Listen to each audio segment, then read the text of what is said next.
आम मैंने 7 जन मिसी गोटे निष्पत्ति नहीं समस्ते बसिलु एवं यही डिसीजन नेलु कि आमे आगे आसवा आमे विजु जनता दल तल स्तर समस्त राजनीति करके आसचु ए दल को आम छाड़बार ना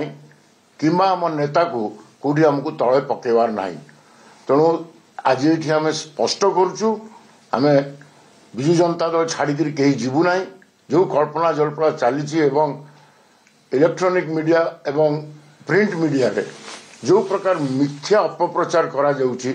गोटे सांसद रो अधिकार अच्छे जितेबाला से चाहिए हाउस रो चेयरमैन पाक जापरेंगे ताको समस्या जन पारे गोटे साधारण साक्षात्कार को लेकर यही प्रकार रो खबर ओडिशा रे जो सनसनीय खबर चलला ये गोटे विजु जनता दल को मर्माहत कर आम कर्मी मान अनेक दुख पहुंची कि जो माने विजु जनता दल को प्रतिनिधित्व करुँचे से माने काली काले दल छाड़देवे एवं ये मिथ्या बंद करा जाऊ आमे शपथबद्ध कि आमे विजु जनता दल एवं आम नेता को छाड़ी कुआड़े जीवु नहीं।